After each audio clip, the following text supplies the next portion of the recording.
guests, speakers, panelists, and our vibrant audience to CII's 25th Insurance and Pension Summit. The theme for today is Insurance for All, Potential for Insuring a Billion Plus Indians. We will now commence the inaugural session. I would like to invite on dais Mr. Tapan Singhal, Chairman, CII National Committee on Insurance and Pensions, and Managing Director and CEO, Bajaj Allianz General Insurance Company Limited, Mr. Chandrajit Banerjee, Director General, Confederation of Indian Industry, Shri Siddharth Mohanty, CEO and MD, Life Insurance Corporation of India, Mr. Hemant Jhajria, National Head of Consulting, KPMG India, Shri Debasish Panda, Chairman, Insurance Regulatory and Development Authority of India, Mr. Krishnan Ramachandran, Co-Chairman, CII National Committee on Insurance and Pensions, and Managing Director and CEO, Neva Bupa Health Insurance. I would now like to invite Mr. Tapan Singhal, Chairman, CII National Committee on Insurance and Pensions, and Managing Director and CEO, Bajaj Allianz General Insurance Company Limited, to deliver the introductory remarks and set the context, and also to moderate the session. Over to you, sir.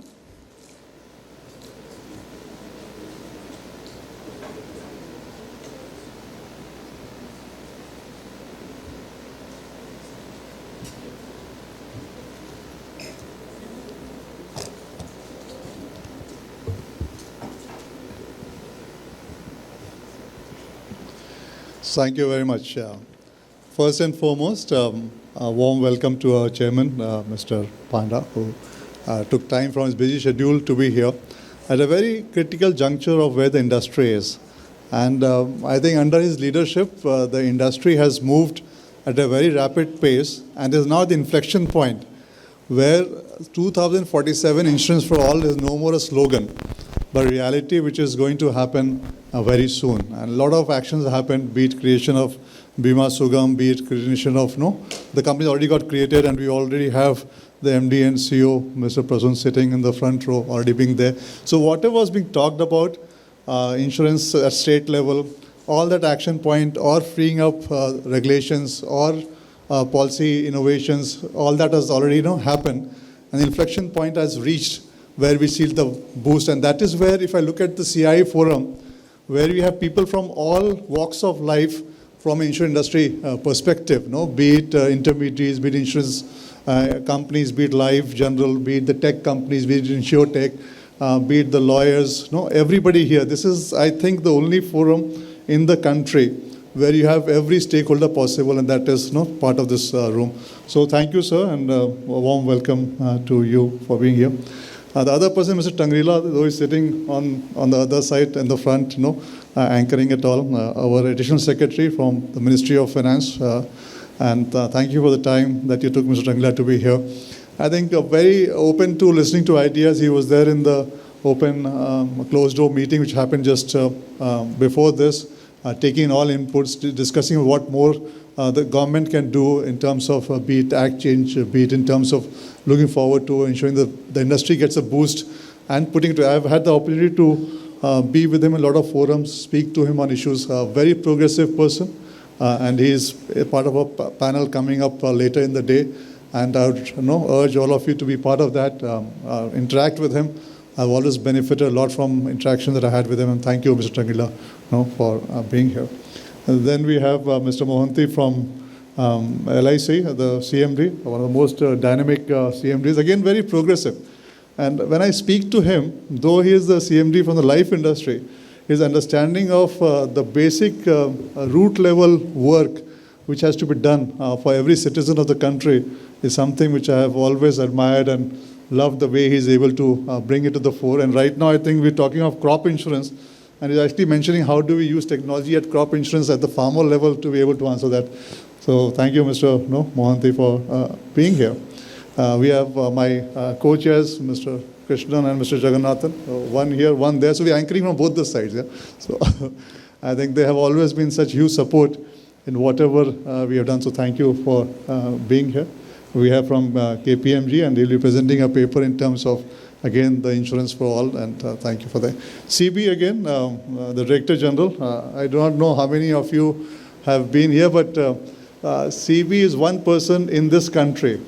Anything that you feel in terms which has to be done, which is beneficial for the citizen of the country, be it at the industry level, be it at a common level, be it any kind of ideas, you take it to him. I think his policy advocacy, his reach, his bringing to life ideas is phenomenal. But always behind the scenes. He is one person that you never see him visibly in the front, but at the back of anything happening in the country, he is the one. Thank you, CV, for anchoring it from the CI side. Should be there. I think if you look at the theme for today's sessions, it is actually talking about these inflection points, talking about the next wave which should be there. It's talking about how does insurance look like in about when you have insurance for all. Why insurance for all? What is the impact of it to the citizens of the country? So my request for some slides to be put forward, just some data points. I don't want to take much time because we have the full day of sessions happening on that. Now this we all know that we are talking of 3.94 trillion currently and $7 trillion economy moving forward. Insurance and economy are very, very strongly correlated. I think most of us sitting here, since we have the insurance fraternity, we know that the insurance contribution, be it in terms of the money which is being used by the government for infrastructure, I think 40% infrastructure spent by the government comes from the insurance money. About 8-9% of stock market is insurance money. Currently itself, we're not talking of the future. So when the government is talking about infrastructure spend moving up to the next level, is the amount of insurance money which is coming together. The social security it provides to the citizens, I think somewhere it has not been put forward that the amount of people it saves from going below poverty line.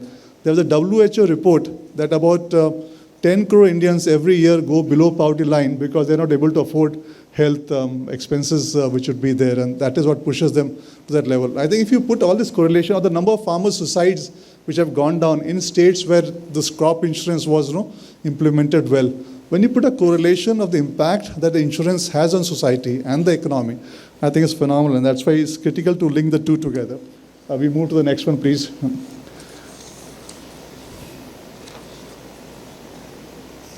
I think this is a well-known data point in terms of our penetration, how it has moved over time. But more than I want to show two slides. I think the next one.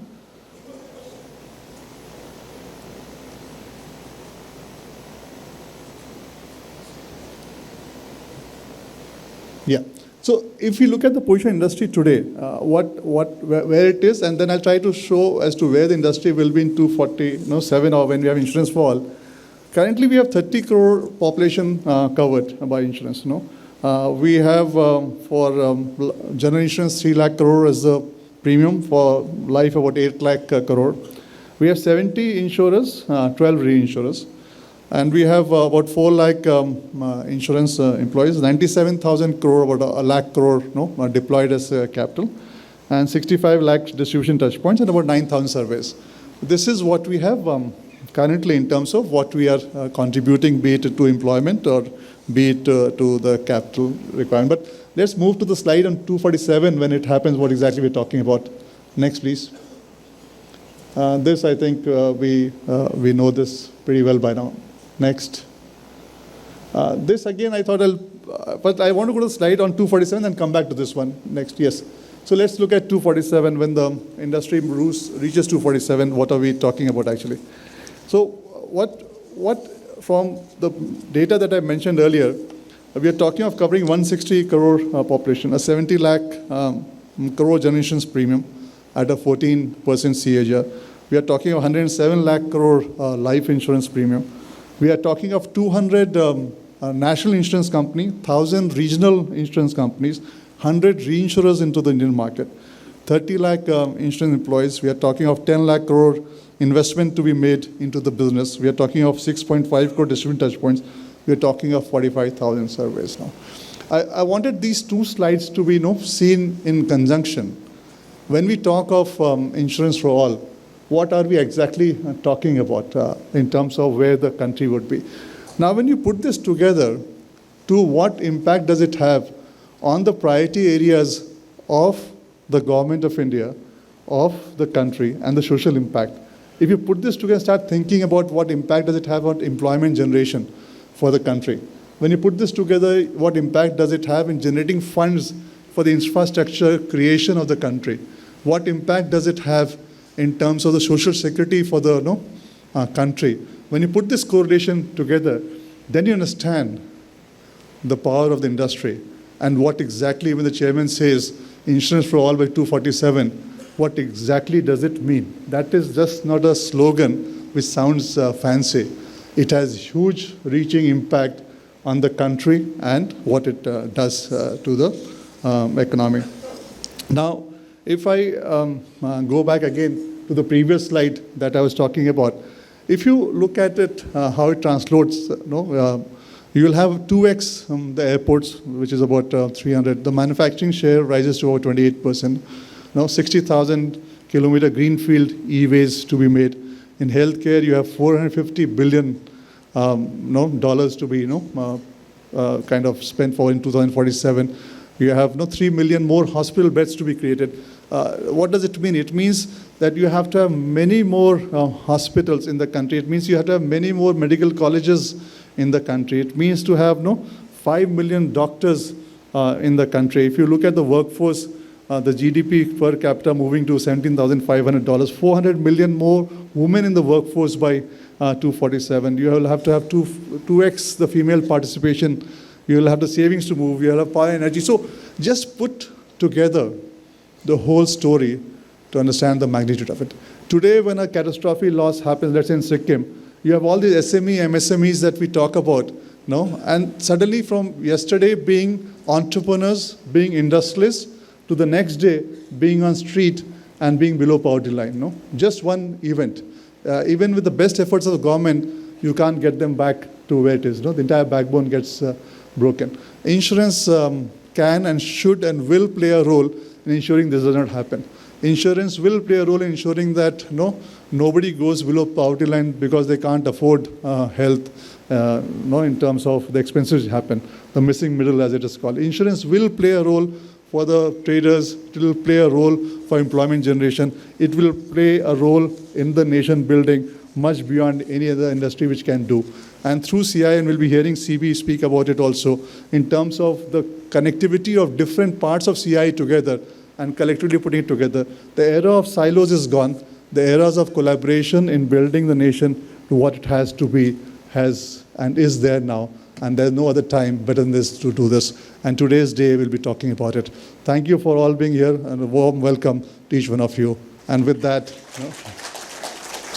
I would request CB to say a few words.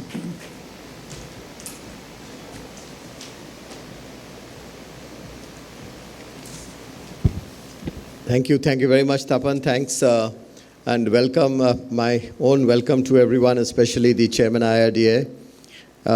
Someone whom we really have had several interactions in the past in many hats and avatars of his, but it's great to have him when we are actually doing the insurance summit, the CI Insurance Summit on its 25th year.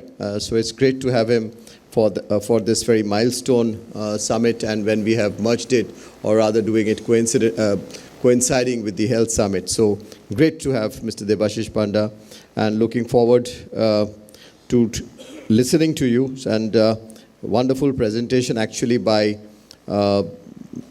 Tapan, who has been leading this sector on behalf of CII, and he's done so phenomenal work with the committee. He mentioned about the others in the committee, and really appreciate the way Tapan has been focusing with the membership from the sector to see how we are able to have a phenomenal interface which is institutionalized both with the policymakers, and so great to have Mr. Tangrila, the additional secretary from the DFS, who had a separate meeting in the morning with our membership. So both with our policymakers and with the regulator, the type of institutionalized mechanism that one has seen of the sector develop over the years has been truly very, very encouraging. With the SBI, the LIC chairman also being present over here, it gives us an added bonus, because again, since Mr. Mohanty has taken charge, we've seen how much involved he has been in terms of deepening the discussions.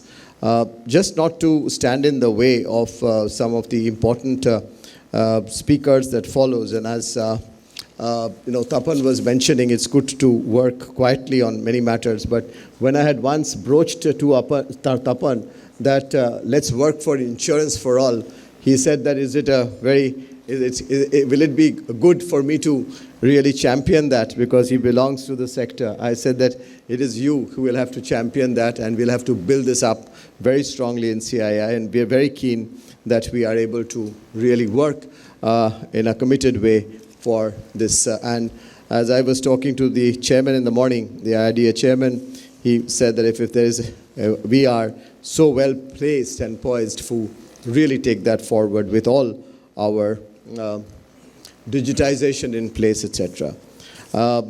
I'd like to take the advantage of the presence of such an august gathering. And also, of course, I've been seeing the report which has been done with the KPMG on the film. A wonderful report, I'm sure, that gets discussed during the course of the day.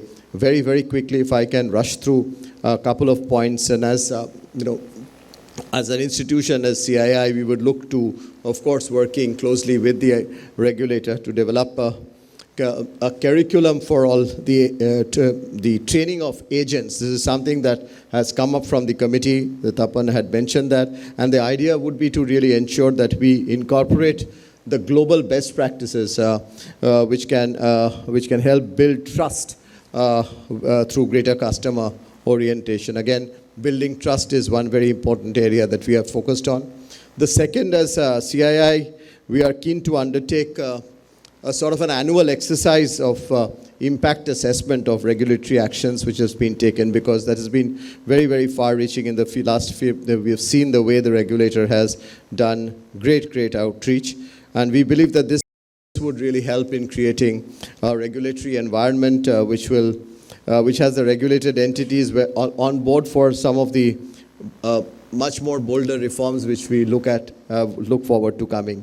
Thirdly, again from the CII, we could offer the regulator, the IRDAI, to jointly undertake, probably if we can do some roadshows for the purpose of attracting investments into the Indian market, and we are very keen to work on that. And fourth, if I may suggest that along with the IRDAI, we work with the government to explore how the insurance funds can be deployed for long-term funding of our national needs, especially in the areas of infrastructure and other points which Tapan, we have also discussed. And fifth, a large constituency of CII's membership is the small and the medium companies. And also the insurance fraternity, of course. And we would really be keen to work that the SMEs, the small and the mid-sized companies, are able to reduce their financial risks. And in this, we would really look forward to the chairman's guidance and inputs. And last but not the least, you had taken a very bold step. We had seen the 74% mark which was reached of FDI. We will really look forward for us to see taking forward to 100%. These are some of the thoughts that I just thought I'll mention. And Tapan, once again, thanks for leading this and getting the chairman on board in Bombay for this very important summit. Thank you very much.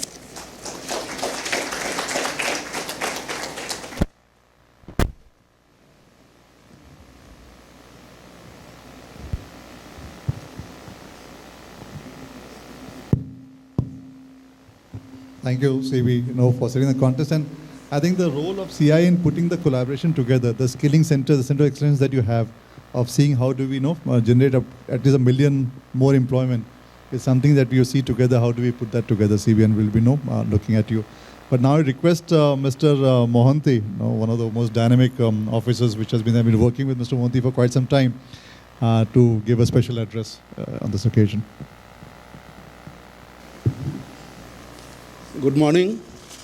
Chairman IRDAI, respected Shri Panda sir, Additional Secretary Financial Services Dr. Tangiralaji, Chairman CII National Committee on Insurance and Pension Shri Tapan Singhal ji, Director General CII Shri Chandrajit Banerjee ji, Co-Chair CII Shri Ramchandran ji, National Head KPMG Shri Hemant Jhajria ji, CEOs, other distinguished guests, ladies and gentlemen, and my dear friends from media.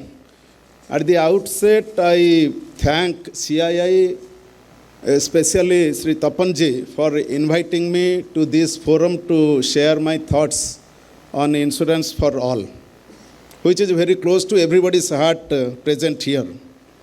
With over 1 billion people, India stands as one of the largest and most diverse populations in the world, and with that comes an enormous opportunity and responsibility to ensure that every citizen has access to the safety net that insurance provides. The theme of today's discussion resonates with clarion call given by the IRDA, Insurance for All by 2047. This ambitious goal is part of the country's broader vision of becoming a developed nation, Viksit Bharat. This initiative is crucial for ensuring financial security and thereby India's overall economic development, as it underscores the vast potential which needs to be unlocked by managing the financial risk of the population by insuring it to its entirety. India's insurance sector is on the verge of significant growth, driven by a combination of key factors: increasing income levels, heightened awareness of the importance of financial protection are fueling demand across various population segments. As the economy continues to grow, millions of Indians are seeking to secure their financial futures, further boosting the need for dependable insurance solutions. At the forefront of this growth are the life, health, and general insurance markets, which are gaining considerable momentum. This expansion is being supported by regulatory improvements and government initiatives like Ayushman Bharat, which is one of the biggest health protection schemes globally, and PMJJBY, which offers affordable life insurance, PMSBY, which gives accident cover. Further, IRDA initiative of Bima Trinity, which is UPI-like movement in the insurance sector, which includes Bima Sugam, the digital platform, Bima Bahak, women-centric distribution channel to focus on reaching untapped rural areas, and Bima Bistar, bundled insurance product of life, health, and casualty and property. These programs not only increase coverage but also create an environment conducive to greater insurance penetration, particularly in previously underserved communities. However, beyond policy and growing demand, technology is emerging as the most transformative force reshaping India's insurance industry. Digital platforms, InsurTech innovations, and AI are revolutionizing the insurance value chain, from streamlining underwriting to enhancing claims management and customer service. These digital advancements are delivering new levels of efficiency, transparency, and convenience. Technology is making insurance more accessible and affordable, especially for underserved population. Microinsurance, tailored for low-income and rural communities, has become more feasible thanks to digital tools that lower costs and improve scalability. With targeted distribution models, insurance can now reach remote areas and low-income groups that were previously inaccessible, extending financial protection to millions traditionally excluded from the formal insurance market. Looking ahead, India's insurance sector is poised to become one of the largest globally. The potential is vast, but realizing it will require a balanced approach. Thoughtful regulatory reforms will be key to ensuring that growth is sustainable and inclusive. The right mix of policies can foster a stable, secure market that prioritizes consumer protection while encouraging innovation and technological integration. In doing so, India can not only expand insurance coverage but also serve as a global example of how insurance can empower individuals and strengthen economies. Insurance is more than just a financial tool.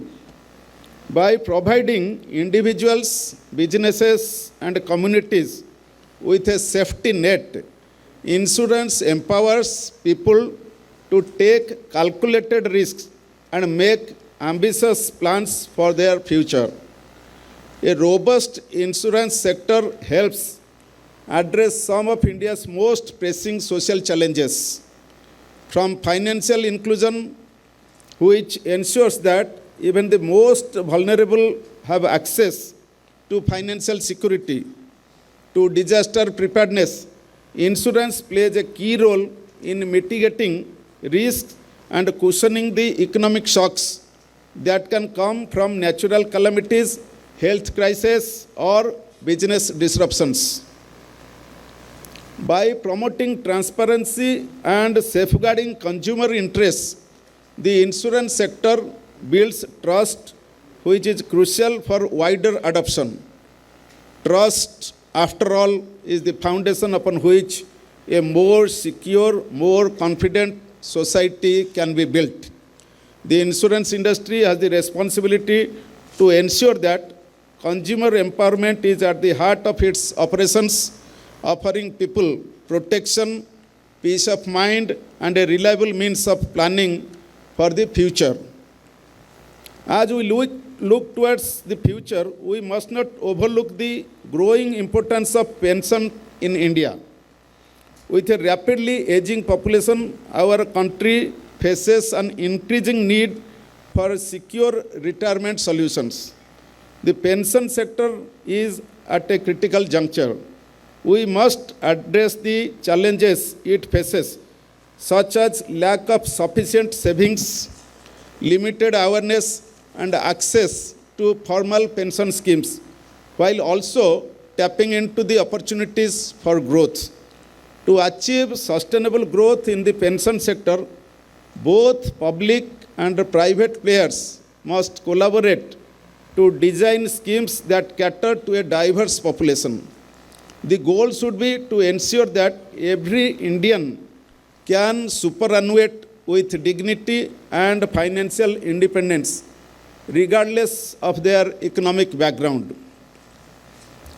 As we are aspiring for an exponential growth of the industry, we need a large number of distributors to cater to our requirement of insurance for all. The opening of distribution channels to newer modes of distribution is an emerging need to maximize insurance penetration as well as insurance coverage. This will hugely increase the spectrum of the insurance products across the insurers that will be available for sale to meet the varied needs of the customer.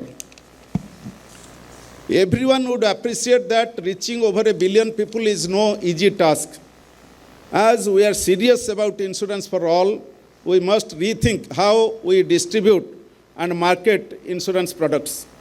Current models such as agents, brokers, and banca have been effective but have their own limitations to reach the vast rural and underserved market. The future lies in opening up new and innovative distribution channels.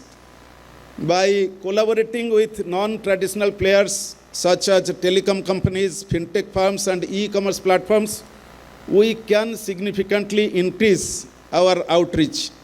These organizations have unparalleled access to remote and underbanked communities, and by partnering with them, we can ensure that affordable and accessible coverage is available to all. Digital transformation is the key to reaching rural and low-income groups. And here, mobile technology plays a vital role. The smartphone revolution has placed internet access in the hands of millions, and this creates a direct pipeline for insurance companies to engage, educate, and insure vast segments of the population.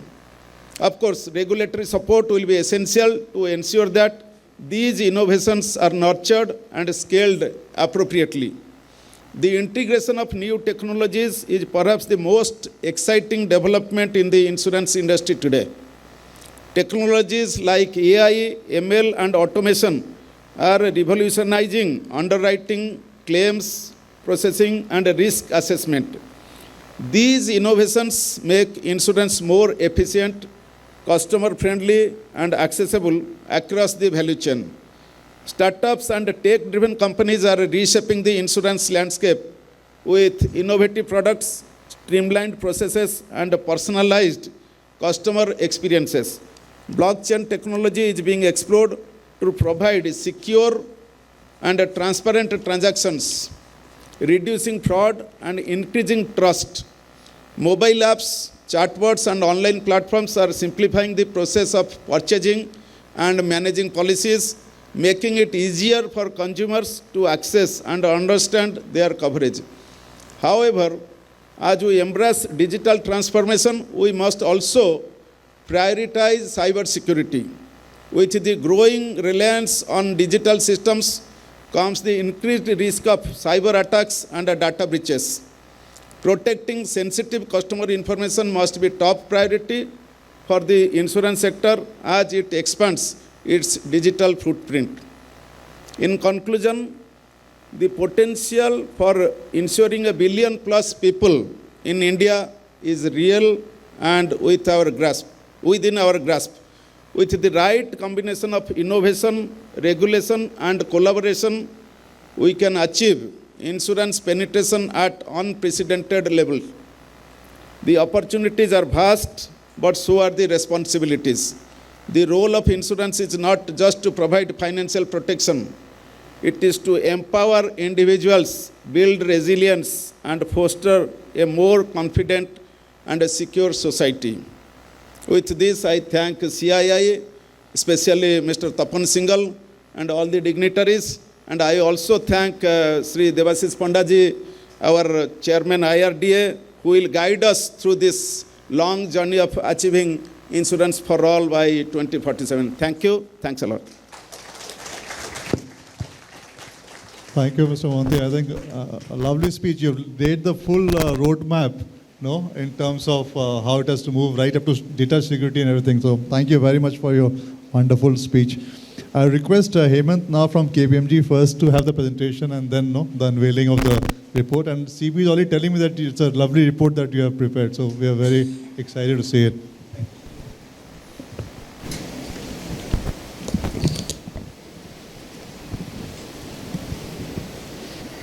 So, thank you everyone. Mr. Panda, Mr. Mohanty, Tapan, Chandrajit, Krishnan, and all the industry leaders, good morning, and thank you for giving us this opportunity. The report we have crafted is Insurance for All, and I just want to make a very, few quick comments. I think when you look at the vulnerable, the large population, the poor population that we have in the country, there are 3 specific needs, and there is enough research done globally to understand what really takes to uplift and empower the bottom of the pyramid. And those 3 things, pretty much in this order, I would say is number 1 is payment. You have to solve for payment. And I think we have done largely through UPI, which is very interesting. I mean, I can go on about UPI, what we have done. There are, I can tell you, like globally, many countries, including developed countries, are looking to emulate account-to-account transfer. The second piece is around credit which we are, I think, microinsurance, we have some of the largest, microinsurance, microcredit, we have some of the largest microcredit, microfinance companies over here. And the third piece is around insurance, which we need to solve, maybe along with credit, to say, how do we create the microinsurance opportunities? And ultimately, if we look at insurance for all, and we are looking to, let's say, cover the 40, 50 crore at the bottom of the pyramid, we need to solve for a few things. So number one, we need to solve for distribution. So how do we look at distribution differently? Something like UPI is a great example. When you create smaller contextual embedded products, that can be distributed digitally and create the UPI of insurance, I think that's one way to go. The second piece is around products. So how do you create pay-per-use kind of products? And I have many, many examples. One good example is in Kenya, you now have, and Kenya had done very good innovation around credit and payment, but there's one innovation around pay-per-plant kind of insurance where the farmer takes fertilizer. There is a micro-insurance specific to that planting event. So event-based insurance and making them work from an underwriting perspective. I think from an underwriting perspective, I would say what we have seen AI doing and how it is evolving every year, I think there is enough opportunity to create very, very granular segmentation of risk, and that will create that opportunity. So if we create these use case-based products, we are able to solve for distribution, and we have the underwriting solved. I think we are in the right moment now to solve this insurance for all, which is pretty much a dream. So with that, let me invite our insurance leader, Kailash, to make a presentation.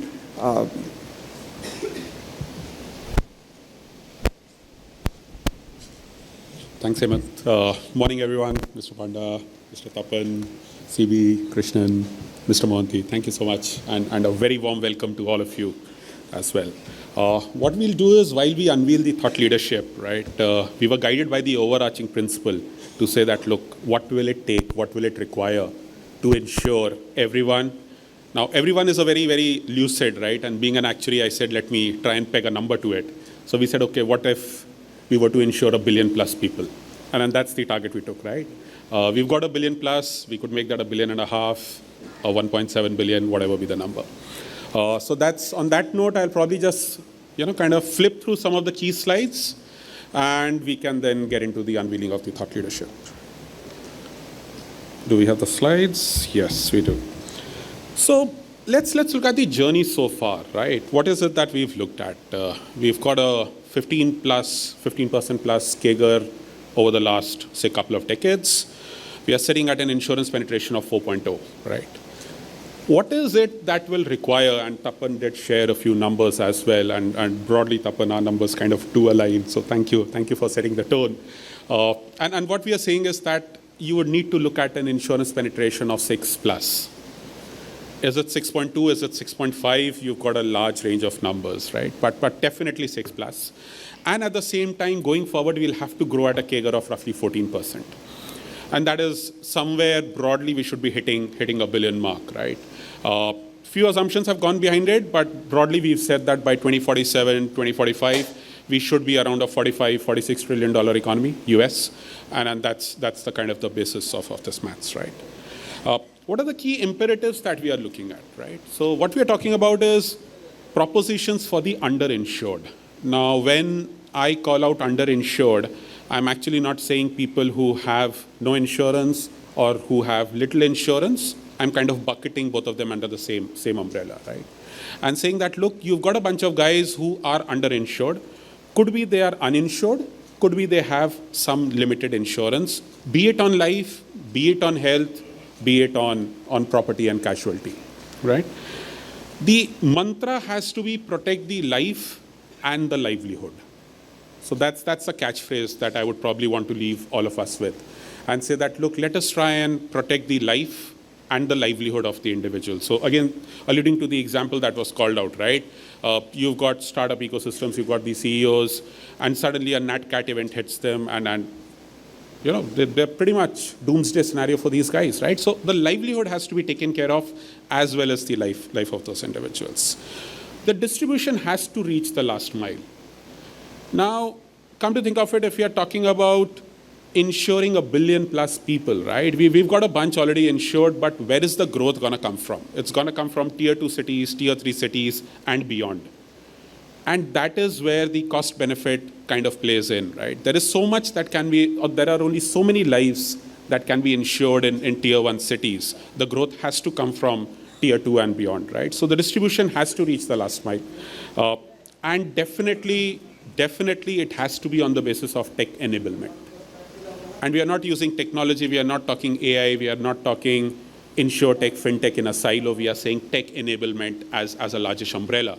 So as to speak and say that, look, all of these pieces have to come together. Why do they need to come together is a question, right? That could be playing on some of our minds. And the way we've kind of looked at it is to say that, look, A, it has to provide consistency.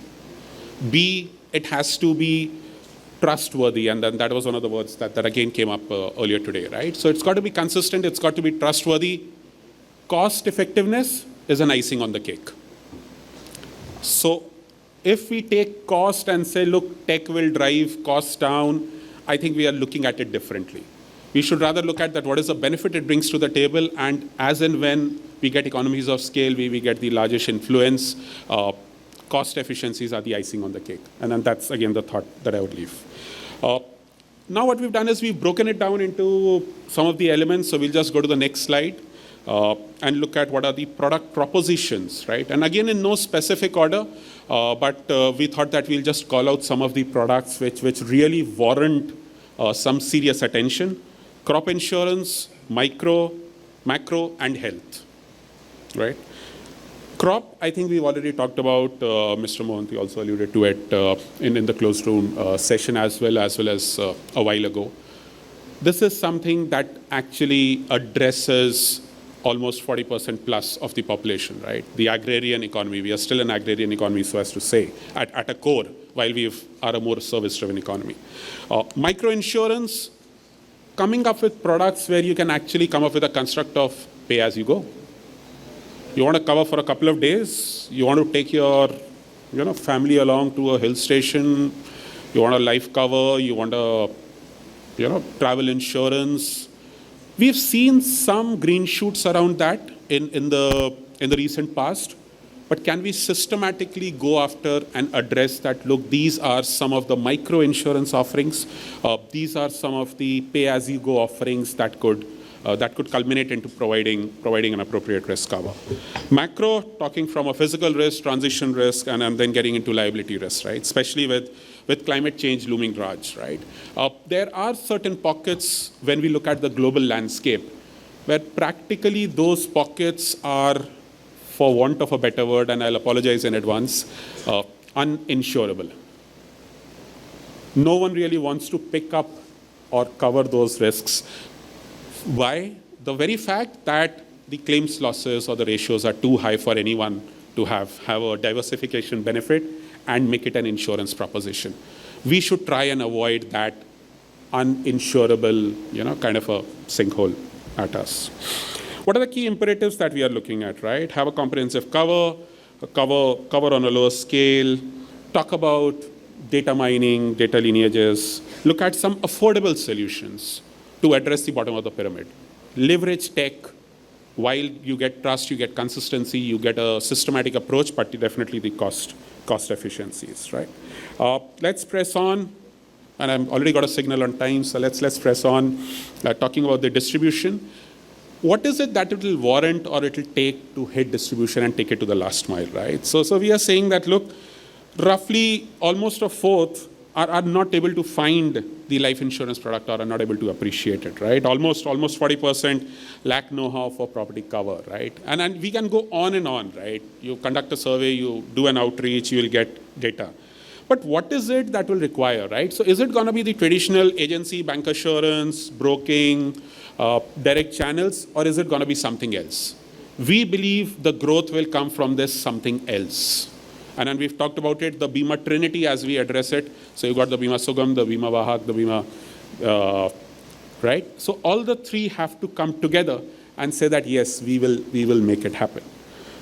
On the basis of digital enablement, channel governance, training development, and resulting in a win-win proposition for all. So that's our take in terms of how do we do an outreach to the distribution and make it or take it to the last mile. From a tech enablement standpoint, and I'll just probably press on to the next slide. Yep, thank you. So what are we talking about, right? We are talking about certain elements, and why we've got 6 of them, maybe just call out a couple of them. One is to say a government-driven technology initiatives, right? We've got the CKYC's norms. We've got other initiatives that are happening in parallel. Could we, as an insurance industry, as an insurance sector, leverage some of those and say that, yes, that is what we want to do? So leverage on the pre-existing infrastructure that exists out there. Obviously, we'll get operational efficiency into the play. Cyber has already been talked about, so I'll not deep dive into it. One thing that I would probably just touch upon is the one on the bottom left, which is superior claims experience. Right? See, as a customer, and I'm sure all of us have gone through it, the customer is signing up not for an insurance policy. The customer is signing up for a trust. And the trust that there will be someone out there to take care of my dependents, my beneficiaries, when I'm not around. And that's the trust.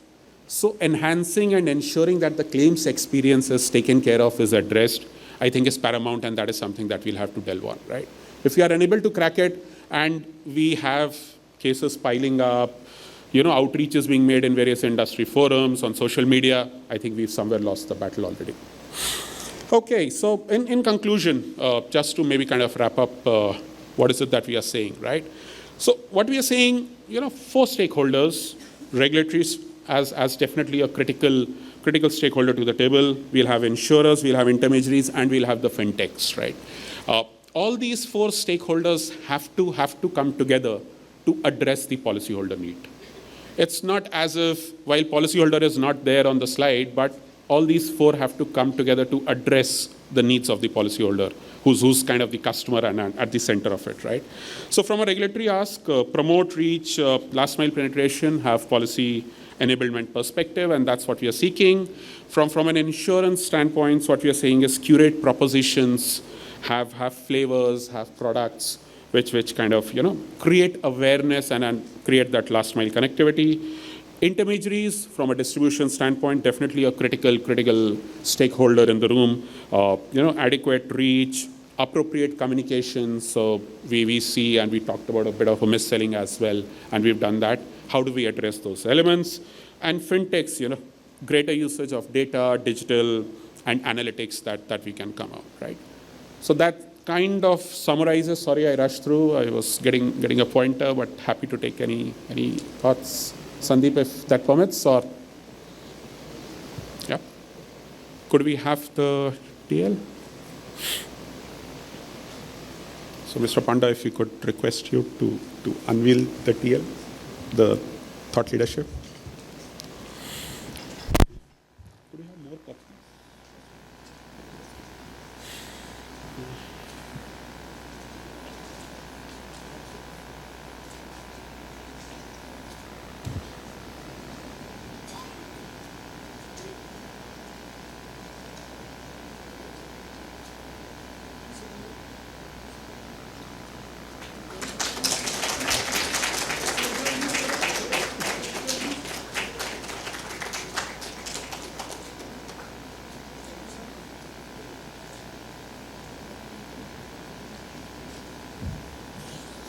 Thank you.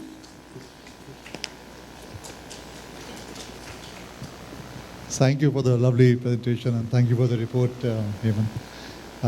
Now with this, we move on to the most awaited part of the dinner today, the speech and thought process of our chairman, Mr. Debasish Panda. I would request, sir, for the inaugural address by our chief guest.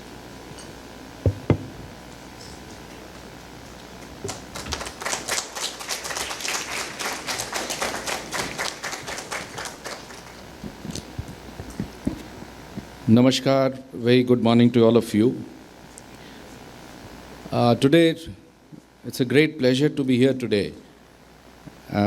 Particularly, it is the convergence of the CII's 25th Insurance and Pension Summit, the CII Health Insurance Summit. So I'd like to extend my heartfelt congratulations to the CII on reaching the silver jubilee of the summit. And I also believe that this milestone provides a valuable opportunity to reflect on the progress of the Indian insurance sector, while also recognizing the immense potential that lies ahead. I think the other speakers who spoke ahead of me have covered a lot of ground. And Mr. Mohanty's speech was quite comprehensive in terms of what has happened and what needs to be done.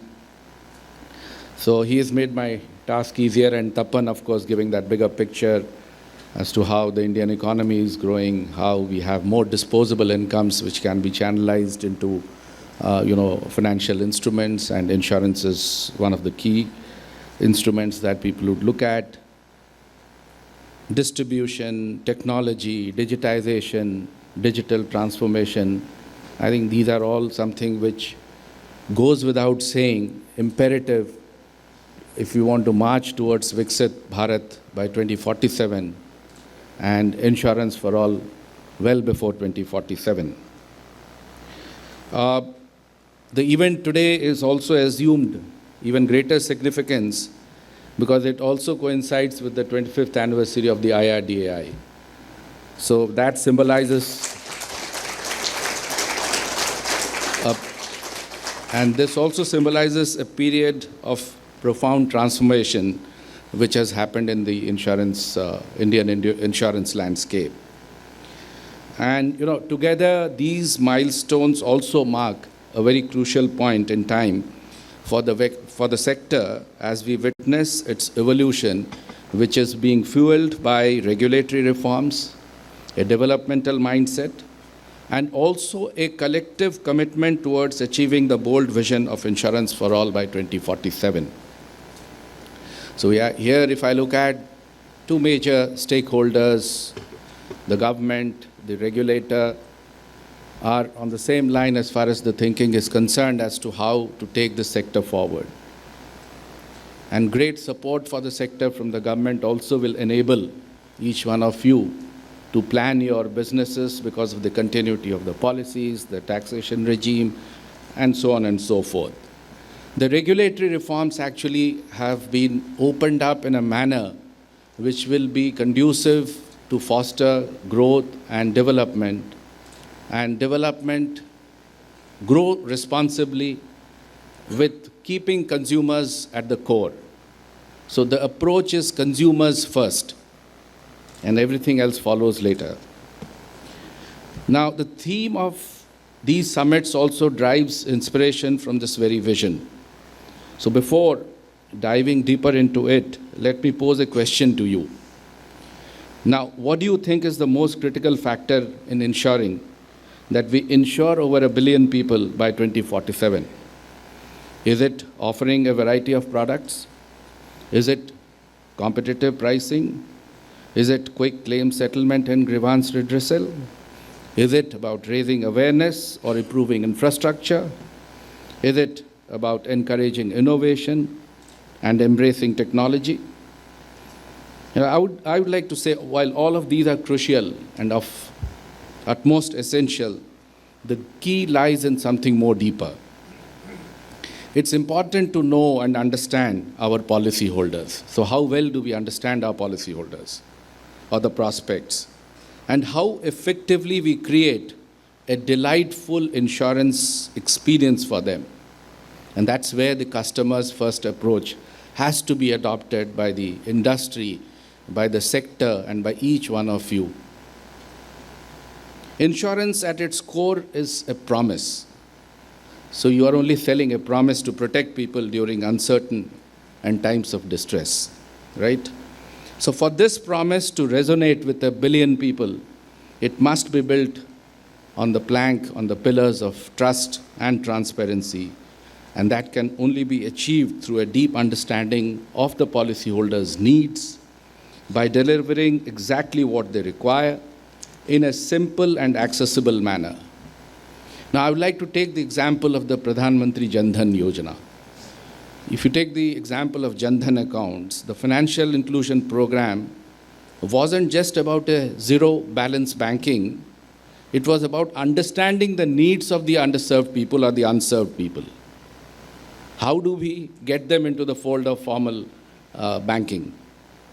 So the barriers, the access barriers were removed, and as a result, a staggering 2.5 trillion rupees has been deposited. It all started with zero balance, and today the balance stands at around 2.5 trillion rupees. And more than 530 million accounts are in operation, which didn't have even a rupee at the time of opening of those accounts. All of this happened within the last 10 years. So that's phenomenal. Similarly, the UPI has transformed digital payments, making it easy for anyone, anywhere to transact.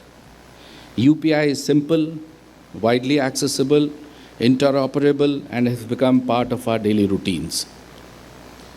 Now, just last month, over 20 trillion rupees were transacted digitally. Look at how the volume and the value of transactions is growing. You have internet, you don't have internet. You have a smartphone, you don't have a smartphone. You can access UPI. And that is the delight it offers. The takeaway here is simple. When you simplify the experience, you would unlock massive potential. If we apply this approach to insurance, I'm sure we will meet with similar success. This means putting policyholders at the center, understanding their concerns, tailoring solution to their needs, and ensuring they feel valued and appreciated at every touch point. When the industry focuses on the needs and experiences of the policyholders, then you are able to build loyalty as well as trust, which is essential to drive the sector forward. So it's like at the end of the day, it's about making people feel secure, not just through the policies, but through the trust they have in the system, the transparency it maintains, and the delightful experience it creates. Today's policyholders are more informed and discerning. They expect not only comprehensive coverage, but also the ability to choose products that would fit their unique needs. They want choices, obviously, not as a convenience, but as an expectation. The real challenge is not just about offering those choices, but creating an entire experience that is seamless, from product offerings to claim processing. And the moment of truth for any policyholder is during a claim experience. Swift, transparent, and hassle-free claims processing would reinforce the trust. Every claim should be handled with empathy and efficiency, because that's where the promise as insurers is truly tested. A policyholder who receives prompt, hassle-free service during the time of the need is more likely to become a lifelong advocate for insurance. So we need to understand that carefully. This not only helps increase trust in individual insurers, but also elevates the reputation of the entire insurance sector. All of this are not just theoretical concepts, rather, these are the key to unlock the potential of the sector. So how do we make this happen? The answer is simple: simplification. Let's break down the insurance journey into 3 key areas. So I'd put it as products, processes, and then the promise. Now, starting with products. Insurance products are intangible. I can't see, I can't touch, I can't feel. But their absence during uncertain times can lead to undesirable outcomes. So this invisibility often pushes insurance down the priority list for people. And add to that the fact that insurance is a legal contract, which means some level of legal terminology, whether it's simple or complex, may be unavoidable. So here's the real challenge. How do we make insurance a primary need for people and communicate its benefits, even though they are intangible, in a way that is very simple and very clear? Now, let's look at the possible solution. To make insurance part of our daily life, insurers must first understand what people want. Then they need to design products that reflect that understanding in the simplest way possible. Next, it's important to communicate the product its feature and coverage clearly and easy to understand language.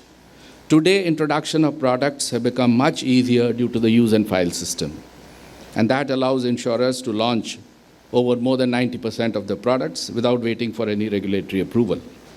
The flexibility lets insurer to tailor the products to meet the specific customer needs, offering a more and more personalized experience. To make insurance even more accessible, the new framework has brought in more policyholder-centric measures and enhanced transparency. For example, documents are now simplified and made available in multiple languages.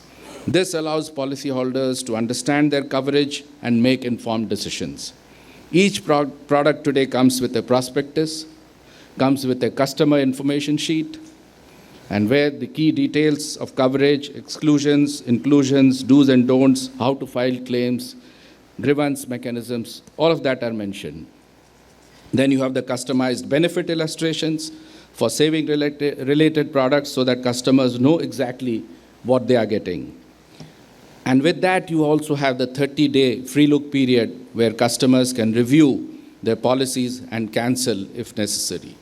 All these steps would help bridge the gap between what policyholders expect and what the product delivers. So this, on one hand, reduces the instances of mis-selling, and the other such practices, and on the other, leads to reduced grievances, making insurance a pleasant and delightful experience. So the goal is simple: make the insurance experience as smooth, as clear, and as stress-free as possible for everyone. But this is just the beginning. We are all working towards insurance for all, which means covering every individual and covering every business for all their needs. This is a huge responsibility for the insurers and the other stakeholders connected with this.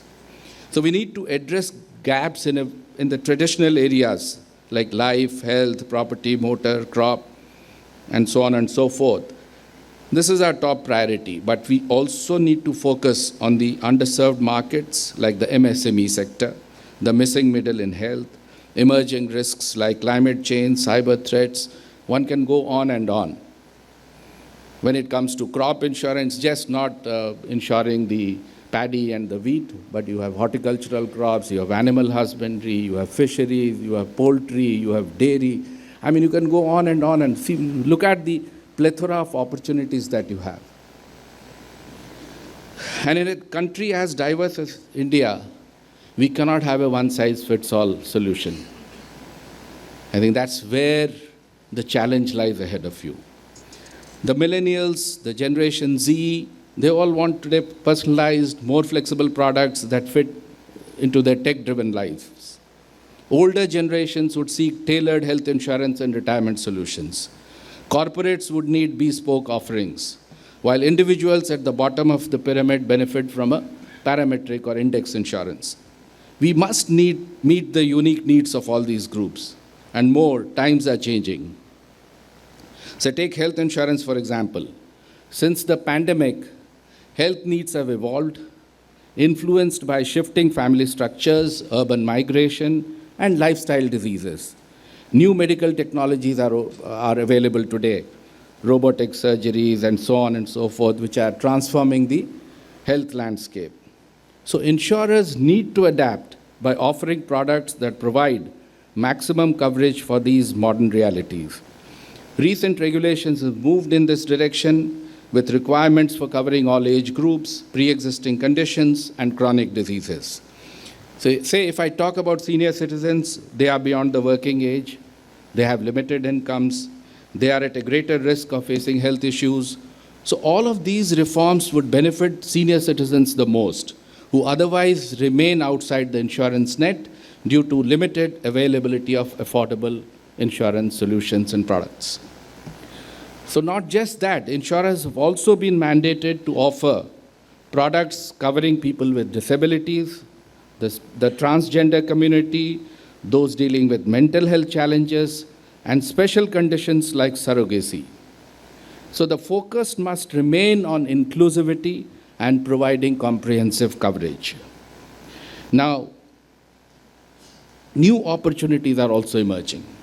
the gig economy, renewable energy, digital assets, climate change, healthcare technology, etc., all present untapped markets.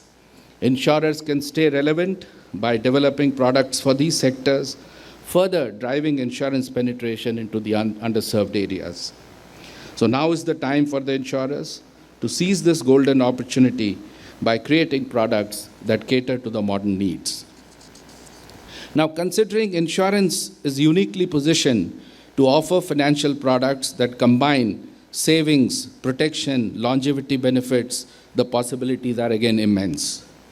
Insurers have the revamped regulatory sandbox at their disposal, 24/7, 365 days a year, allowing them to test and pilot new ideas, products, and services in a controlled environment. The experimentation period has also been enhanced up to 3 years, providing ample time to assess the viability of the new innovations before rolling them out on a larger scale. So I believe that the sandbox is an invaluable tool. However, it is found that the industry has not utilized this facility to its maximum potential. I would strongly urge and encourage all insurers to take full advantage of that. Whether in experimenting with new technologies, distribution models, or entirely new types of insurance products, the sandbox provides a safe space to innovate without the risks associated with a full-scale launch. In addition to these regulatory advancements, the IRDAI has also introduced greater flexibility in managing expenses. Today, the boards of insurers have been empowered and they control how they wish to allocate the resources, which can be used to design competitive products and offer better value to both the policyholders as well as the distributors, creating a win-win situation. By managing operational expenses more efficiently, insurers can push innovative products also into the markets. This not only would enhance the customer choice, but also drive competition within the sector. However, no matter how innovative or well-designed a product may be, the policyholder's experience is ultimately shaped by the people they interact with and the procedures that they go through. And that brings us to the next part of the journey, the processes. If insurance products are the face of the industry, then processes are its soul. Till the time we don't make insurance easy to buy, easy to transact, and most importantly, easy to claim, we won't reach our goal of providing insurance across the country. So how do we achieve this? The answer once again lies in simplification. Right from solicitation to onboarding to servicing, all the way up to claim settlement and redressal of grievances, if any, the process needs to be extremely simple and hassle-free. And here's where the human capital plays a very critical role. Say from top-level executives to the ground-level agents, everyone in the distribution chain and every service network that directly contributes to making a policyholder's journey smooth and stress-free. Distributors, agents, service providers are often the first point of contact for customers, and they become the face of the industry. So therefore, a knowledgeable, a well-trained distribution network is essential for creating a positive customer experience, whether it's helping customers understand new products, navigating regulatory changes, or adopting digital tools. The people behind the process matters. Let's start with the basics, solicitation and onboarding. How easy is it for the customers, whether they are in the rural or urban areas, to find your products? How many touch points do you have? And are they spread nationwide, or are they there only in some select regions? How simple and clear is your proposal form? Are you proactive in communicating with your customers and agents? What's the feedback mechanisms you have, especially for the local realities, and how often do you communicate? How do you motivate the distribution partners and ensure fair practices? How quickly do you process service requests? The answers to these questions actually would shape how easy and pleasant a policyholder's first interaction with your company would be. Imagine this, a senior citizen living in a small town wants to buy a policy, what does he expect? In my view, hand-holding and empathetic approach would be the key. If your agent can visit at his convenience, understand his needs, and offer options in simple terms, trust in your company would grow. This should be complemented by minimal and easy-to-understand documentation in his or her preferred language. Regular feedback from him or her would make his or her experience even more delightful. The second thing that would concern any policyholder would be the affordability, which ties back to the efficient underwriting, streamlined processes, and smart use of technology. So how prudent is your underwriting? Do you leverage data analytics? How frequently do you analyze experiences and make adjustments? How do you reward your policyholders who haven't made any claims? What level of technology adoption do you have? How automated are your processes? Are you working with insurtechs, AI, ML to enhance your efficiency? So using data and technology wisely, you can prevent adverse selection and reduce mis-selling. This not only cuts costs, but also makes insurance more affordable, expanding the pie and creating a win-win for all. What happens? Policyholders get better pricing, distributors see greater incomes, and insurers enjoy more business. But none of this matters if we don't deliver on the ultimate promise of insurance, that is being where the policyholder needs us most. And this brings us to the third and the final part of the insurance journey, which is the promise. Claim settlement is the moment of truth, I reiterate. This is when the policyholder sees whether the promises made during the sales process are fulfilled. The journey doesn't end with selling a product, it's about supporting the policyholders through every step, especially in the time of distress and need. That's the true mark of a successful insurance experience. But it's not just about paying claims, it's about making the entire experience prompt, fair, and completely frictionless. Imagine this scenario: the same senior citizen you onboarded earlier contracts an illness. What would be his expectation? What role would the insurance company, agent, the TPA, they would play? His expectations would be simple: seamless support during the time of need. He shouldn't have to worry about paperwork or hospital payments. His focus should be clearly on recovery, treatment, while insurance takes care of everything else.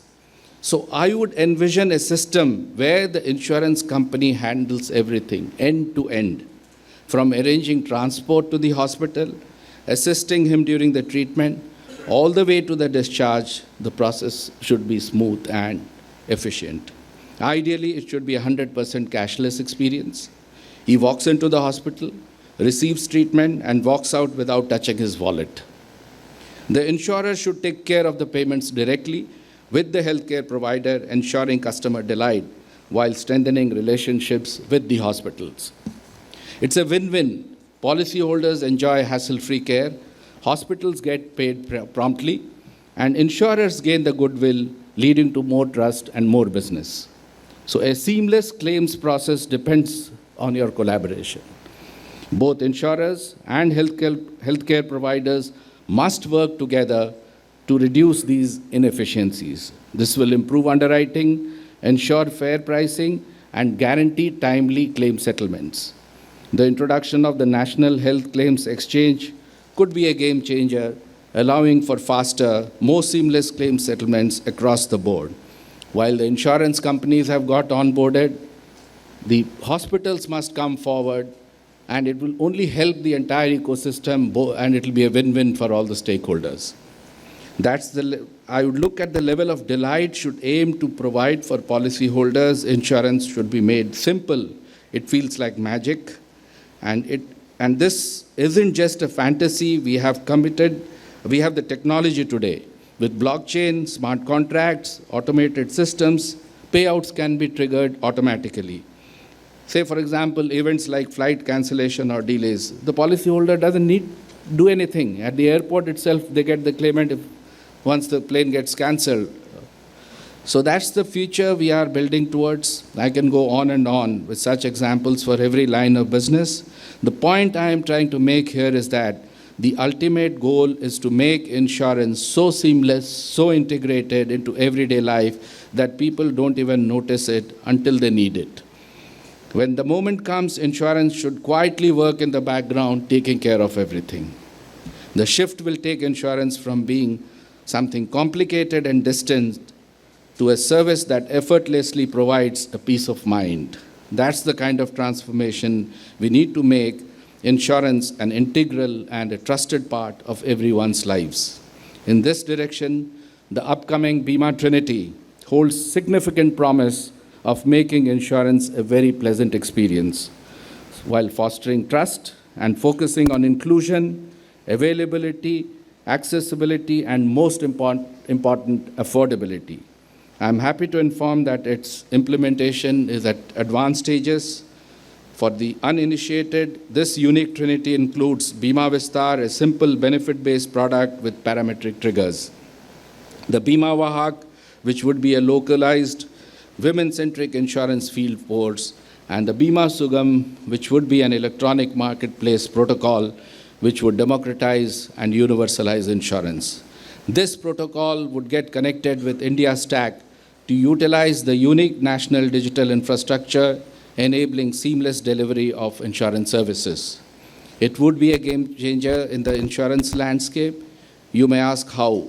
The universalization of insurance would become possible as Bima Sugam would reach and a bouquet of insurance services in real time at the doorstep of the customer.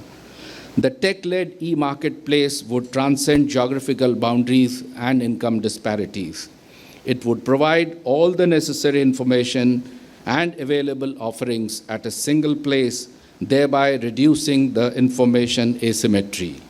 And the biggest highlight of the proposed protocol is that it would democratize insurance by making it available across geographies, across varied income levels, and diverse sections of the society. Even in the insurance distribution, Bima Sugam is expected to cause an explosion. It would become the tech arm for the insurance agents, the foot soldiers of insurance, making them more accessible, making them more productive, and making them more efficient. All this would result in more choices and avenues for both the insurers as well as consumer, creating a win-win situation. On the progress front, let me also tell you that the company behind Bima Sugam is formally registered. The new CEO has been appointed. The appointment of other key management personnel is also at an advanced stage of getting completed, and soon we should have the entire leadership team in place. We are also in the process of onboarding the system integrator, that is the technology service provider, and hopefully we would see the Bima Sugam in its first phase of launch soon. For Bima Vahak, the guidelines have been issued and the final structure of the Bima Vistar product has also been finalized. The user acceptance testing, that is the UAT for the tech platform to support Bima Vahaks, is set to begin shortly with plans for a soft launch of the Bima Vistar solicitations in the next couple of months. And this tech platform will ultimately get integrated with the Bima Sugam, making it a single integrated technology platform for the insurance sector, offering seamless services across the insurance value chain. I would urge insurers to design products similar to the Bima Vistar, which are not only simple to understand but also parametric for several targeted groups. Take, for example, the grocery sellers, the pharmacy stores, small shop owners, and small traders, and so on and so forth. These kind of products would actually provide positive experience of insurance, resulting into tapping new to insurance customers. All of this put together are stepping stones towards realizing our vision of insurance for all by 2047. Furthermore, an attempt is also to be made to involve every stakeholder to make inclusive insurance a reality. And that would require a more collaborative approach amongst the governments, the regulator, insurers, and tech companies. In this direction, a state-level insurance plan has been formulated, wherein each insurer has been entrusted with the responsibility of increasing insurance inclusion in the assigned state or the Union Territory. To maximize this initiative, insurers should consider establishing more physical presence while also enhancing the number of digital touch points. So merely having one or two touch points would not serve the purpose. There has to be an enhanced presence, maybe in a phygital mode, physical plus digital, starting from the state capital and gradually moving towards the districts, the talukas or the tehsils, the blocks, and the villages, gram panchayats, all the way up to the gram panchayats. Focus should also be on designing products as per the specific requirements of the assigned states. For example, a hill state would require a different solution, a coastal state would require another solution, and so on and so forth. So this comprehensive approach will ensure that relevant insurance products are available and accessible to all, regardless of the location. And I'm glad to inform that the support that has been received from the state governments in this initiative is very encouraging, with many of the states who have already formulated the state-level insurance committees and the district-level insurance committees. IRDAI will soon issue a circular detailing the state insurance plan, underscoring the commitment to bring coverage to the last mile. Working at the grassroots and providing protection to the most vulnerable would be the key to our vision of universal coverage of insurance before 2047. While we are all deeply committed for this development of the insurance sector, our focus also remains equally on making the sector dynamic, progressive, and forward-looking. The regulatory framework has undergone a paradigm shift, moving towards principle-based from a rule-based approach, with significant reduction in compliance burden. And as a result, 78 regulations have been condensed into 20, along with the respective master circulars. More than 375 circulars have been repealed, more than 80 returns have been rationalized. All the regulations today have a sunset clause of 3 years, and that would ensure dynamism in the regulatory framework.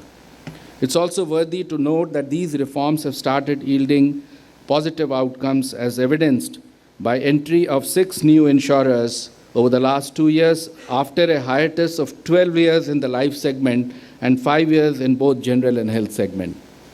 So today, fostering a more resilient and robust insurance landscape, along with strong emphasis on corporate governance and market conduct, IRDAI has come out with dedicated regulations on corporate governance. More emphasis and reliance is placed on the board of the insurers in maintaining high governance standards and market conduct, making their role more responsible and accountable. All the insurers are expected to cultivate a culture prioritizing risk awareness and effective risk management practices. This involves not only identifying and assessing potential risks, but also implementing strategies to mitigate them. Insurers should strive to embed risk awareness into every aspect of their operation, from product development to customer services. There must be a focus on capacity building and enhancing enterprise risk management frameworks. This commitment to prudent practices, ethical standards, and robust risk management will position the insurance sector for sustainable growth.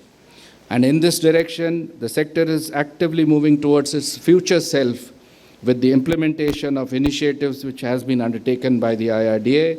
One is the risk-based supervision framework. The other one is the risk-based capital framework. And of course, the last one is the alignment with the International Financial Reporting Standards, the IFRS. These measures, now in advanced stages of implementation, aims to bolster resilience, stability, and robustness, and ensure that risks are managed prudently in the face of evolving challenges.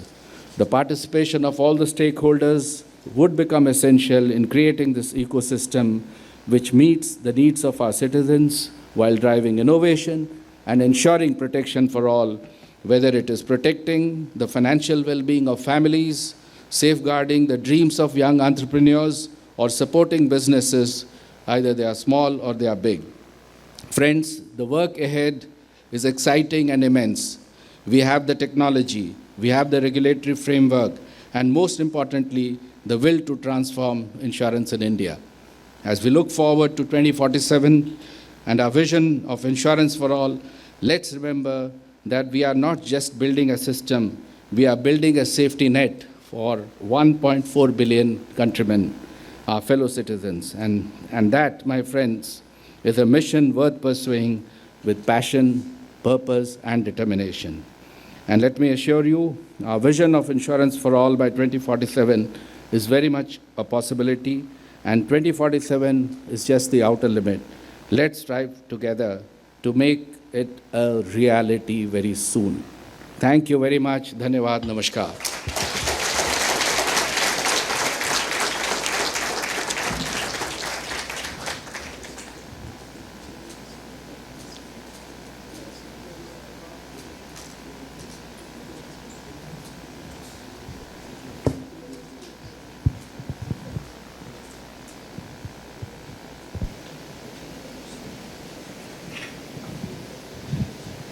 So while CB was sitting next to me, and his impromptu response to chairman's speech was visionary, informative, strong, yet sweet. It sums it up very beautifully for me in that perspective. And I was thinking about people who are not in this room. They've missed out the entire roadmap, clarity, vision, next step, where are we, what's going to happen. It's such a beautiful speech. Putting everything together, in terms of, so if you just sum it up, you know exactly where we're heading and why the confidence of insurance for all by 2047 is very clearly visible. I requested chairman that, since he's here and all of us, are sitting here, at least to take 3-4 questions, which he has, agreed to. So anybody, if you have any question in your mind, and before we start and open it up, I'd like to mention a comment of my lawyer friend, leading lawyer, Saket. He said that after the chairman came in, clients have started coming less to me because of all the regulatory changes he has made, the ease of regulation that he has made, and that's what he mentioned to me. And I thought, it's such a powerful statement by the leading lawyer in the country when he makes a statement that really shows the translation of the work being done as a regulatory framework to the ground realities. I think with this I open up 3-4 questions because I don't. Yes, please. So if somebody could just pass on the mic, or we have a lot of mics here. So, thank you. Good morning, sir. This is Sanjay Panda. I'm from a tech company, from past experience on the insurance side. It is pleasure and honored that Chairman sir is here, and he is also one of the innovative chairmen in the insurance regulatory side. My question is that, and thanks about that, the state level allocations program, still taluka level which has been planned, it is with collaborations with government and private interested, government and insurance allocated company, which will be a great milestone. My only question is that for anything planned for third gender in this process, because they are also, for insurance part it is fine, but is there any provision we are making so that they can into the insurance program or any kind of program we can make them so that they can come into the mentorship in the insurance journey?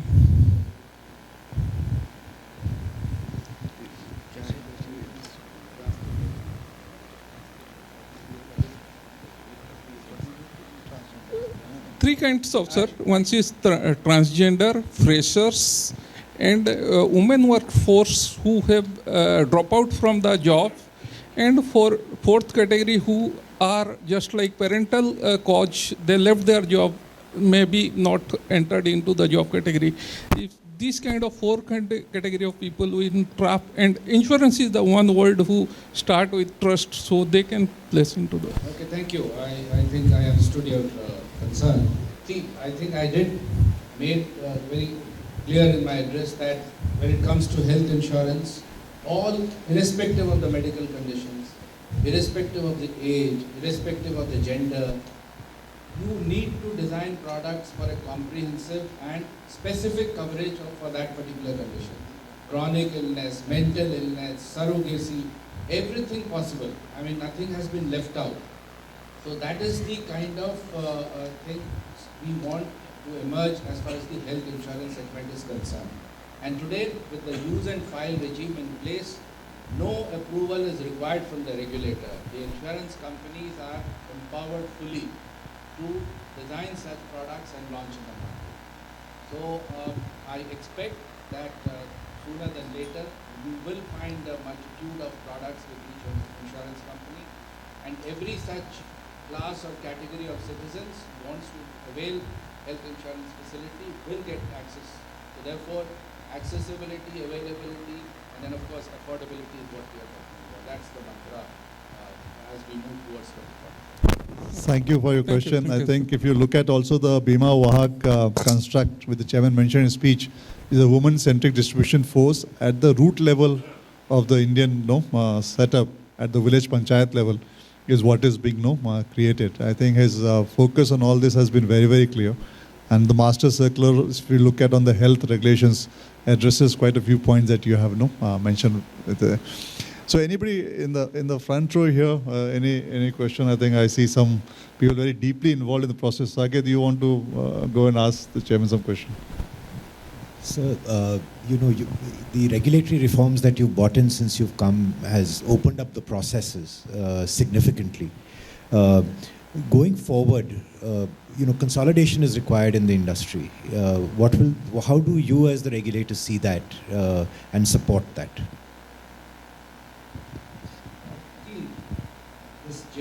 What we are currently looking at is how do we have more number of players? Possibly 70 players is not enough for a size of one country. How do we bring in more capital for the sector? Is a capital intensive sector, so domestic resources, foreign direct investment, need more and more capital in this sector.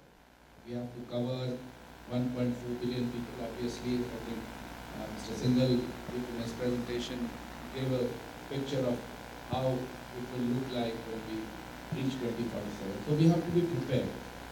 So we have removed all the so-called entry barriers of forming an insurance company. Today, virtually every class of investor or funds can invest into insurance business, whether they are private equity funds, there are institutional investors, venture capitalists, even family offices. All these funds can be easily channelized, and all of these categories can become an investor or a promoter that can be exit as well as entry guidelines frame. So a lot more clarity and a lot more speed has been is what we are currently looking at. The moment somebody applies for an NOC, within 24 hours they get an NOC to register the company. Then thereafter a facilitation cell is created, two officers do the hand holding for the new player who wants to enter into insurance business. We have kept an internal benchmark that between two board meetings we want the proposals to be cleared, which will be a time gap of 90 days. And even if somebody submits their proposal well before that, we would be also willing to take a call. So that's how new players have already entered. There are a few in the pipeline, and I expect during the course of our road shows, recently at Japan, then Europe, then America also, we find a lot of global insurance companies and investors showing keen interest in India. Now going forward, what kind of consolidation will happen?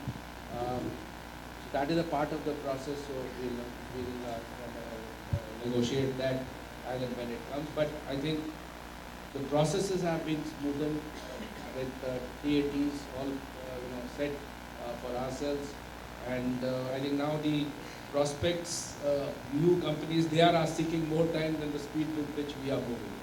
So it's been the other way around. So I'm sure there will be more and more exciting times going forward into this sector as I read the minds of the international investors and also the global investors who are already in India.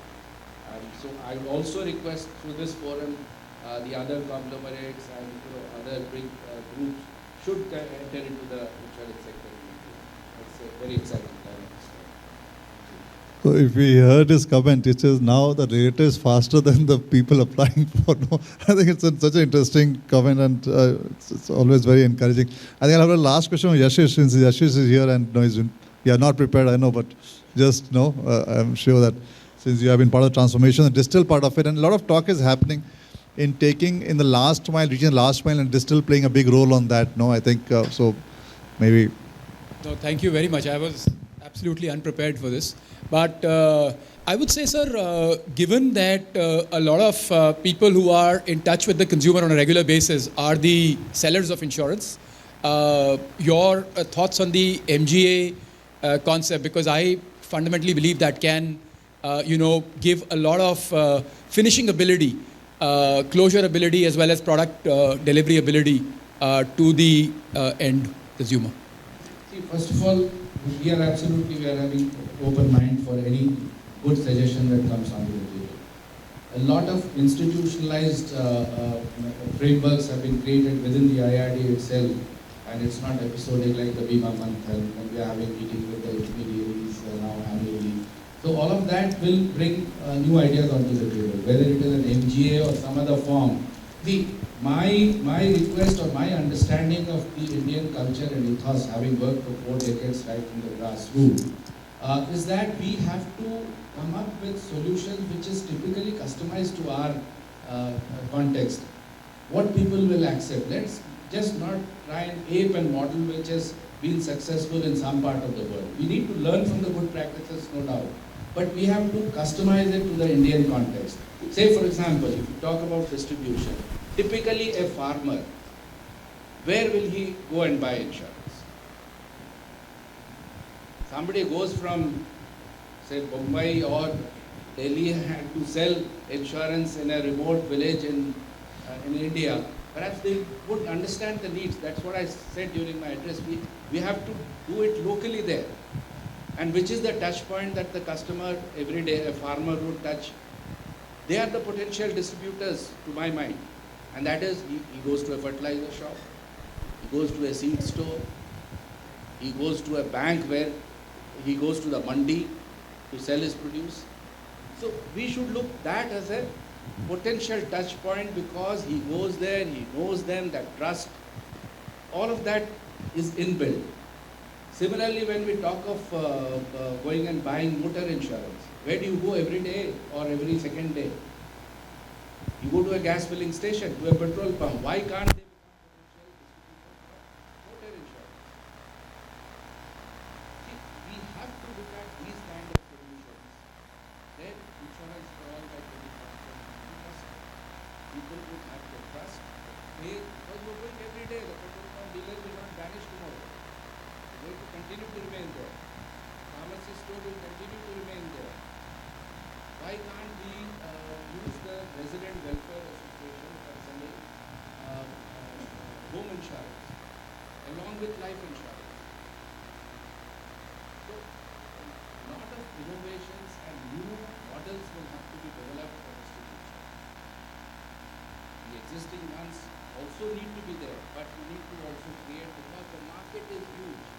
Look at the penetration. We are just at 4. So there is no dearth of the. I tell the insurance companies also, why are you cannibalizing each other? That's where the lead insurance concept has come. That you are the Raja of that jungle, or that market. You go to that state, 60-70% of the business is yours. The remaining 30% can be shared for the others. So you have to work on the mission work. To help our country grow and protect us. That is the approach we need to have. And no work of mouth. Therefore, I think nobody needs to be worried about any loss of livelihood or job. You in fact become more efficient and earn more. Thank you, sir. I think we can go all and on, but it's still already 11:50, and CV is telling me you have so many interesting lineups after this. Tapan, I think we have to sum this up. And I'm sure you have seen the panels coming after, one after this. Very powerful panels, right from the insurance role towards society to distribution opening up, to technology, and very interesting speakers. So we get on to this and take it further. But as we do so, I think one more thing which has come from our Director General of CI here, He says at CI we have different units, right, from SME to healthcare, and hearing Chairman's speech, he said we would love to collaborate in the vision of Chairman in taking insurance to everybody and put together the assets that we have in CI and putting these forums together and be the place where all the ecosystem can get together to deliver what is being said about, no, instead of being in piecemeal, and shows CB that this will work out to a very strong note. And your suggestion is strong, because CI is actually the hotbed of every industry together, and putting that together will lead to fulfillment of Chairman's dream at a faster pace. With that, I request my co-chair, Krishnan, to do the vote of thanks and give the concluding remarks. You have to say something. The good thing about going last is you have the very pleasant task of saying thank you. So I'll start with that. Thank you, Chairman Sir, for what's again been an incredible reiteration for what started off as your vision, but you should be proud, sir, that today it is the industry's vision. It is a shared vision. Insurance for all is something that we collectively strive for. And thank you to CII and led by CB for pulling together, what has been a fantastic forum for moving the industry forward. I think dialogues such as these definitely, in my experience, move things forward. So thank you for that. And thank you to all the speakers on the panel for your insightful comments. Maybe I'll spend a minute on summarizing, and I'll start off with what Chairman initially said. If I have to summarize what all of the speakers have said, it fits in quite well, sir, in your 4A framework in terms of availability, assurance, success, affordability. And I think insurance for all must come from, in many different ways, we've all said the same thing, but it coalesces into, these 4As. And I think one other theme I picked up is, I've had the privilege of working in this industry from 2007, and we do compete very well, and certainly that's in the interest of the customer. But I also think, sir, the order of the day is competition, collaborate plus competition. And I think with all the participants in this room here, I think the additional dynamic that we must impress upon ourselves is that moving forward, yes, we must compete in the interest of the customer. But equally, I think we have to collaborate if we have to move faster towards insurance for all. So thank you again very much, sir, for your thoughts, and to all of the speakers on the panel. Thank you.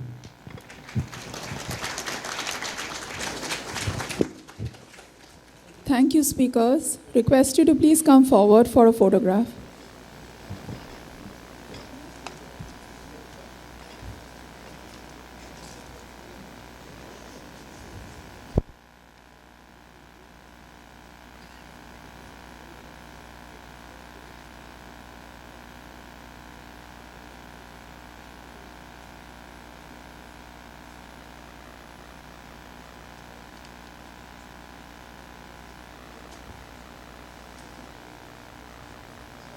We will now be commencing the next session. I would also like to inform you that the 17th Health Insurance Summit 2024 is starting immediately in the ballroom right across with the theme Health Insurance for All by 2047.